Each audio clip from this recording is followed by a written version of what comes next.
በተመሳሳይ ሰዓት ድሮኖችንም ሚሳኤሎችንም ከሶስት አቅጣጫ ከኢራቅ ውስጥ ካለው ኢስላሚክ ሬዚስታንስ ከዛ ደግሞ ከሂዝቦላህ ሊባኖስ ውስጥ ካለው ማለት ነው እየተፈጸመ ይገኛል ተብሏል። በዚህ ሁሉ መካከል ሃውቲ ዝምታን መርጧል።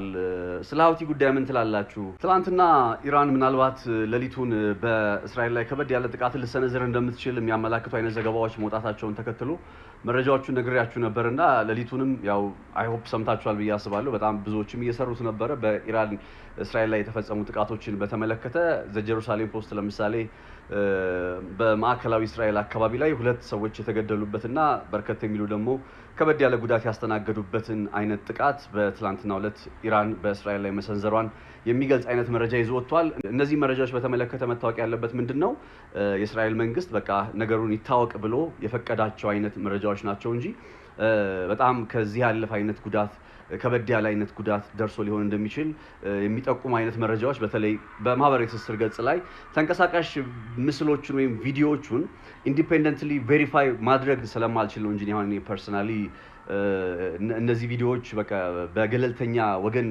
ተጣርተው ቀረቡ ብሎ መናገር የግድ ስለሆነ ቬሪፋይ መሆን ስላለባቸው ነው እንጂ ጥቃቶችን የሚያሳዩ በጣም በርካታ ቪዲዮዎች ይወጡ ነው። እዛ ያሉ መገናኛ ብዙሃኖች ግን ምዕራብ ዓለም መገናኛ ብዙሃኖች ያው ትላንት እንደነገርኳችሁ እንደዚህ አይነት ዜናዎችን እንዳይሰሩ በተወሰነ መልኩ የተከለከሉ ይመስላሉ። ያማሌ ግን ያው ጦርነቱ አሁንም ቀጥሏል። እስራኤልም ትላንት ሌሊቱን በኢራን ላይ በጣም ከባድ ጥቃት ነው የሰነዘረችው። ሌላው በጣም አዲስ ነገር እየተስተዋለበት ያለው ጉዳይ በዚህ በሊባኖስ በኩል የቀጠለው ጦርነት ነው። ሊባኖስ ላይ እስራኤል እግረኛ ወታደሮቿን አስገብታ ዘመቻው ቀጥሏል፣ እየተከናወነ ነው። እና በትላንትናው ዕለት 2 እስራኤላዊ ወታደሮች እግረኛ ወታደሮች በዛው በሊባኖስ ውስጥ መገደላቸውን የሚጠቁም አይነት ዜና ከጀሩሳሌም ፖስት ላይ መመልከት ችያለሁኝና እንግዲህ ይሄው ጉዳይ በመጪዎቹ ጊዜ ምን አይነት ከበድ ያለ ውጤት ሊከሰት እንደሚችል ከሚጠቁሙት ውስጥ መሆኑን ነው መረጃዎች ያመላከቱ የሚገኙት።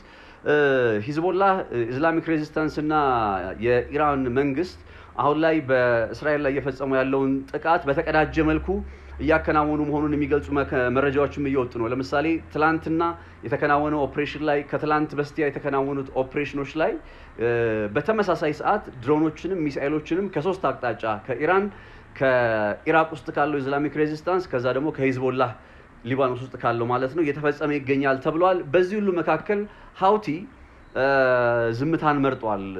ስለ ሃውቲ ጉዳይ ምን ትላላችሁ?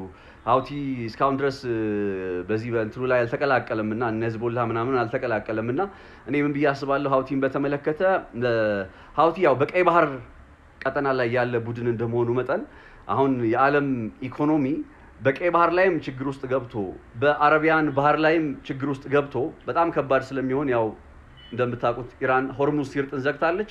በዚህ በቀይ ባህር በኩል ደግሞ የባብ ኤልመንደብ ሌላ አይነት ችግር ቢመጣ የዓለም ኢኮኖሚ ሌላ ተአምር ውስጥ ገባ ማለት ነውና ከዛ አንፃር ይመስለኛል ሃውቲ በተወሰነ መልኩ እንደ ላስት ሪዞርት ሆኖ የተቀመጠ ሳይሆን አይቀርም። ለማንኛውም እስኪ በሃውቲ ጉዳይ ላይ የሰማችሁት ነገር ካለ ወይም ሐሳቦቻችሁን እስኪ አካፍሉኝ። መረጃዎቹን በኋላ እንመለከታቸዋለን በጥልቀት።